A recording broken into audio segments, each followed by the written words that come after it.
Evening News.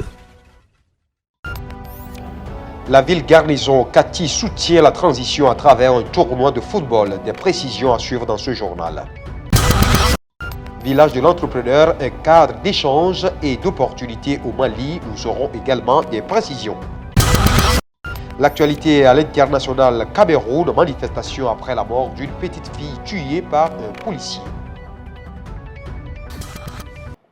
Mesdames et messieurs, bienvenue au journal sur Djoliba TV News. La jeunesse de Kati a organisé ce samedi 13 novembre 2021 un point de presse pour informer l'opinion nationale et internationale de l'organisation d'une super coupe de soutien à l'armée et à la transition. El Hadji Malik Guité y était, suivant son reportage. La population de Kati, ville garnison du Mali, se mobilise pour soutenir la transition. C'est l'objectif principal de l'organisation d'une super coupe dédiée à cette cause. Ce samedi 13 novembre 2021, les organisateurs de cet événement ont animé un point de presse pour informer la population. La compétition, c'est quand même une super coupe interquartier qui se jouera dans les 6 terrains de Kati. Et pratiquement, il y aura tous les quartiers de Kati qui seront concernés par cette activité. Donc ça va débuter à partir du 21 de ce mois pour quand même aller jusqu'à la fin du mois de décembre. Donc l'objectif, comme je l'ai dit tantôt, c'est quand même passer un message au-delà quand même du sport, passer des messages de paix, des messages de cohésion sociale. Pour ce faire, les initiateurs de ces tournois ont rassemblé toutes les couches sociales de la ville de Kati. Et cet événement n'a d'autre objectif que d'apporter la cohésion sociale, la paix et l'inclusivité, je veux dire, de tout le monde autour de la transition. Donc, raison pour laquelle les femmes et les jeunes de Kati se sont donné la main pour montrer ici aussi à la communauté nationale et internationale que nous sommes plus que jamais engagés vraiment pour cette transition qui est une cartouche, je dirais même une dernière cartouche pour la survie de ce pays-là. Cette initiative est très bien appréciée par le ministère de la Promotion de la Femme, de l'Enfant et de la Famille qui parraine l'événement. Cette compétition est un message de cohésion. Cohésion entre les filles et les fils de ce pays.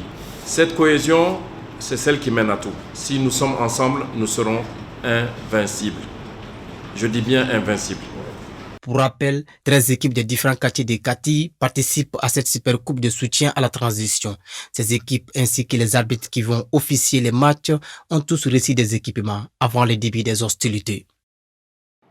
Dans la dynamique de la Semaine mondiale de l'entrepreneuriat, Jocolabs, en partenariat avec le Centre malien pour la propriété industrielle CIMAPI, ont organisé du 8 au 9 novembre dernier le village de l'entrepreneur. Occasion pour les initiateurs de créer un cadre d'échange entre les jeunes entrepreneurs et les experts en la matière. La cérémonie de clôture de l'événement a eu lieu ce vendredi 12 novembre 2021. Suivons le reportage de Aïssata Traoré et El Hadji Malik Guité. Ce sont plusieurs jeunes venus de divers horizons qui ont participé à ce cadre d'échange et d'opportunités initié par Jocolabs. Durant 2 jours, les participants ont largement discuté sur leur parcours entrepreneurial, les difficultés ainsi que la valorisation des ressources disponibles pour entreprendre convenablement au Mali. En fait, cette cérémonie Écho des entrepreneurs est dédiée en fait aux défis entrepreneuriaux. L'objectif, c'est d'inspirer ceux qui souhaitent se lancer par l'expérience de ceux qui ont déjà franchi le pas, qui viennent partager les défis et les échecs auxquels ils ont été confrontés dans leur parcours entrepreneurial. Seydoussi, initiateur du village de l'entrepreneuriat, se félicite de cette rencontre qui a permis aux participants de montrer la diversité des talents et inspirer les novices. Nos attentes ont été parfaitement atteintes, surtout que les 2 premiers jours, nous avons donné les outils pour aborder, pour entreprendre convenablement au Mali. Et cette soirée qui vient clore l'initiative sert à inspirer. Donc je pense qu'au terme de cette semaine, les entrepreneurs qui ont participé à cet événement ressortent avec des réponses à des préoccupations qu'ils avaient. Selon les jeunes entrepreneurs qui ont participé à ce village entrepreneurial, cet exercice de 2 jours a été un tremplin pour eux, un cadre de donner et de recevoir. Je félicite l'initiative parce que ça nous montre réellement que l'entrepreneuriat n'est pas forcément... tout n'est pas rose dans l'entrepreneuriat. Il y a des moments d'échec et des difficultés surtout que l'entrepreneur est appelé à affronter. Et ce soir, nous avons des grands orateurs qui sont avec nous, des grands entrepreneurs, je vais dire. Ils nous ont partagé, on va dire, leurs nombreux échecs que moi j'appellerais forcément les nombreux problèmes qu'ils ont surmontés au fil des années. Ça nous permet à nous, en tant que jeunes entrepreneurs, d'apprendre de ces échos et de nous en servir dans nos différents business. Au cours de cette rencontre, de nombreux panels ont été animés sur les sujets qui préoccupent les entrepreneurs et partant les éventuelles solutions susceptibles d'atteindre les objectifs. Cette initiative, elle permet de mettre en place un cadre d'échange parce je pense que l'entrepreneuriat au Mali aussi est basé sur beaucoup d'idées construites qui ne sont pas forcément vraies. Et le fait d'avoir ce genre d'initiative permet de poser un vrai regard sur comment ça se passe vraiment et permettre aux entrepreneurs d'avoir une meilleure idée et de se lancer vraiment dans une réalité qui est la leur. Notons que depuis quelques années déjà, Joko Labs Bamako célèbre l'entrepreneuriat avec ses partenaires. Abdoulaye Bari, ancien rédacteur en chef de Africa Télévision, était l'invité de l'émission En toute liberté de la semaine. Notre confrère s'est exprimé sur son parcours, sa relation avec les hommes politiques et son regard sur la situation sécuritaire du pays. Aruna Salia connaît pour le décryptage. Abdoulaye Bari, qui se considère désormais comme ancien journaliste, fut l'un des grands intervieweurs de l'espace médiatique sous-régional. Il comptabilise la réalisation de l'interview de plusieurs chefs d'État. Un succès rendu possible selon lui grâce à la rigueur qu'il met dans la préparation de chaque numéro. Ma vie est une vie de passion en toute humilité. Je me mettais tellement de pression. C'est dit que c'était la douleur. Moi, je préparais mes émissions dans la douleur. Si j'avais une interview, par exemple, à 8 heures, je vous avoue que même si je me couche, je ne peux pas fermer l'œil. C'est au petit matin que je vais me lever, prendre un café, partir. La préparation, elle est à plusieurs niveaux. Il y a un niveau de recherche pour avoir des informations sur la personne, pour maîtriser le sujet. Mais il y a une autre préparation qui est la préparation mentale. Comment être sur le plateau? Puisque c'est un ring. Celui qui a eu à interviewer plusieurs chefs d'État et hommes politiques s'est réjoui d'être parvenu à être équidistant entre le journalisme et la politique pour éviter tout conflit d'intérêts. Quand j'étais journaliste, j'avais des relations de journaliste à homme politique. Voilà, il n'y avait pas de collision entre les hommes politiques et moi. Et je ne pense pas que j'ai eu une relation affective avec un homme politique. Je pense que véritablement, ça s'est limité à l'aspect journaliste homme politique. Analyse des questions sécuritaires. M. Bari trouve que la stratégie militaire actuelle au Sahel est un fiasco. En termes de résultats, je pense que les résultats sont largement en deçà des attentes. Je parle par exemple du G5 Sahel qui à l'origine était véritablement un projet qui avait suscité énormément, on va dire, d'espoir. Mais à l'arrivée aujourd'hui, depuis 2014, la création du G5 Sahel, on a le sentiment que 6 ans après, le terrorisme n'a fait qu'avancer. Au lieu de reculer. Avec le résultat peu satisfaisant de la méthode militaire, Abdoulaye Bari propose celle du dialogue avec les groupes armés locaux. Des groupes terroristes qui obéissent à une logique transnationale, donc qui repose sur une dimension idéologique. Donc le djihad, comme eux ils le disent, entre guillemets, et ces groupes-là ont leur parrain ailleurs, c'est-à-dire l'État islamique et Al-Qaïda. Bon, je pense qu'il serait un peu difficile de négocier avec eux, mais à l'interne, il y a d'autres types de groupes qu'on appelle souvent des mouvements insurrectionnels parce que généralement, c'est des gens qui ont rejoint par désir de vengeance. Abdoulaye Bari, après une brillante carrière dans le métier de l'information, s'est converti consultant des questions sécuritaires et analyse politique. Là aussi, il les fait avec brio. Jules Janet avait raison. Le journalisme mène à tout, à condition d'en sortir. D'un sujet à un autre, le mercredi 3 novembre dernier, la justice malienne a ouvert une information judiciaire contre 6 personnalités soupçonnées de fomenter un coup d'État. Parmi ces personnes arrêtées figurent l'ex-secrétaire général de la présidence, le professeur Kalilou Doumbia, et le colonel Kassoum Goïta, ex-patron de la sécurité d'État. Suspectés de complot contre le gouvernement, association de malfaiteurs et tentative de coup d'État, leur interpellation a été confirmée ce vendredi 12 novembre par le procureur du tribunal de grande instance de la commune 6 de Bamako. Maître Moussa Goïta, avocat du colonel Kassoum Goïta, a indiqué avoir déposé une plainte contre l'État du Mali auprès du procureur général de la Cour d'appel de Bamako pour séquestration et violation du domicile du colonel-major Kassoum Goïta. Il précise cependant avoir pris une note des promesses du procureur du tribunal de grande instance de la commune 6 de Bamako à l'origine de la procédure quant au respect des droits de son client. Le Centre international d'art et de culture Georges Pompidou Sénac, c'est l'image du jour communément appelé Centre Pompidou, qui est un établissement pluridisciplinaire né de la volonté du président Georges Pompidou, grand amateur d'art moderne, de créer au cœur de Paris une institution culturelle originale entièrement vouée à la création moderne et contemporaine où les arts plastiques voisineraient avec les livres, le dessin, la musique, le spectacle vivant, les activités pour les jeunes publics ainsi que le cinéma.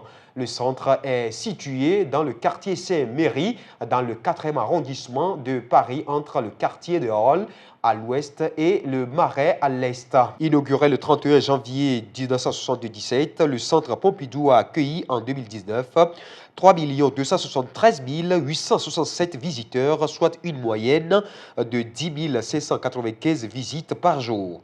Au sein du Musée national d'art moderne, centre de création industrielle, il conserve l'une des 2 plus importantes collections d'art moderne et contemporain au monde et la première d'Europe avec 113 675 œuvres de 6 000 artistes. Le centre Pompidou abrite également d'importantes galeries d'exposition temporaires, des salles de spectacle et de cinéma et la bibliothèque publique d'information, première bibliothèque publique de lecture en Europe. De part et d'autre de la Piazza, 2 bâtiments annexes accueillent l'Institut de recherche de coordination acoustique, musique, ICAM et l'atelier Brancusi. Suivons à présent l'actualité internationale avec Fanta Diarra. Les habitants de Bamenda, dans la partie anglophone du Cameroun, manifestent après la mort d'une fillette tuée sur le chemin de l'école par les tirs d'un policier qui poursuivait le chauffeur d'une moto. Une écolière a été tuée vendredi par des tirs d'un policier, la 2e en moins d'1 mois. Dans la partie anglophone du Cameroun, en proie à un sanglant conflit, a déclaré le gouverneur local. Une enquête est en cours pour déterminer les causes de la mort de la jeune fille, qui rentrait de l'école dans le nord-ouest anglophone, a déclaré devant la presse le gouverneur de Bamenda, Adolphe Lélé Lafrique. Il a précisé que le policier auteur des tirs a été placé en garde à vue. Le chef de l'État Paul Biya m'a appelé pour me faire part de sa profonde préoccupation après cet incident, a-t-il poursuivi. Le 15 octobre dernier, un gendarme a tué une écolière de 5 ans à Buéa, dans la région du sud-ouest anglophone, avant d'être lynché à mort. Des centaines de personnes avaient alors manifesté leur colère en portant la dépouille de l'enfant. Les autorités appellent la population au calme. Les 2 camps sont également régulièrement accusés par les ONG internationales et l'ONU d'exactions ou de crimes contre les civils. Cette insurrection avait éclaté en fin 2017 après de nombreuses manifestations d'une partie de la minorité anglophone qui s'estimait ostracisée. Depuis 18 mois, Md Sharif Ad-Din, travailleur immigré à Singapour, doit passer ses jours de repos dans un dortoir surpeuplé et n'a plus accès aux espaces publics à cause des règles strictes imposées aux migrants contre le Covid-19. Les migrants venus d'Asie du Sud pour travailler dans la riche cité-État sont plus de 300 000 à vivre dans de vastes foyers avec des chambres d'une douzaine de lits superposés. Au début de la pandémie, le nombre de cas de Covid-19 a vite flambé dans ces complexes qui fournissent cantines, magasins et autres services pour les migrants. Des restrictions et un système de traçage drastique ont été imposés dans toute l'île d'Asie du Sud-Est pour contenir le virus. Amdi Sharif Adin, travailleur bangladais immigré à Singapour. Ça fait plus d'1 an qu'on vit comme ça. Nous ne sommes autorisés qu'à aller au travail et à la maison. Aller-retour, nulle part ailleurs. C'est comme être assigné à résidence. C'était si douloureux de voir nos espoirs d'un jour meilleur se retourner contre nous. Surtout ceux d'entre nous qui vivent dans les détroits. Nous sommes confrontés à des pressions mentales de plus en plus fortes de la part du gouvernement. Nous, les travailleurs, habitant dans les détroits, sommes confrontés à des problèmes psychologiques en raison de la pression accrue exercée par les autorités. Nous ne pouvons partager nos problèmes avec personne. Parfois, je me dis que j'ai perdu 2 ans de ma vie. J'ai juste gagné de l'argent pour survivre, mais je ne peux pas améliorer ma situation. Donc, je peux dire que c'est comme zéro. Ces restrictions ont pour l'essentiel été levées malgré une nouvelle forte vague épidémique et les Singapouriens ou résidents vaccinés peuvent librement faire du shopping, aller au restaurant et bientôt voyager. Mais la situation est tout autre pour les migrants qui ne peuvent sauf rare exception qu'aller travailler ou rester dans leur hébergement. Les migrants font face à des problèmes psychologiques et leurs droits fondamentaux en tant que travailleurs et êtres humains ne sont pas respectés, dit-il. Cette vie de prison n'est pas saine. Dernier virage de cette édition, un mot de culture. Le jeune artiste plasticien malien Mohamed Dambélé a remporté hier vendredi 12 novembre 2021 à Ouagadougou au Burkina Faso le 2e prix de la 4e édition des rencontres internationales de peinture de Ouagadougou Ripo. Ils étaient 30 artistes venant de 16 pays à travers le monde dont le Mali a représenté. Et à prendre part à cette 4e édition des Ripo, le peintre malien Mohamed Dambélé sort ainsi du lot en se hissant sur la 2e marche du podium derrière la Sénégalaise Ami Célestine Ndione. Premier prix. Quant au 3e prix, il a été décerné au Congolais Marus Kabemba. Précisons que le Mali était représenté à cette 4e édition des rencontres internationales de peinture de Ouagadougou par les peintres Mohamed Dambélé et Abibatou Yaï Keita et la photographe d'art Mariam Niari. Mesdames et messieurs, cette édition s'achève ainsi. Merci à vous de l'avoir suivi. Très bonne suite de nos programmes sur Joliba TV News.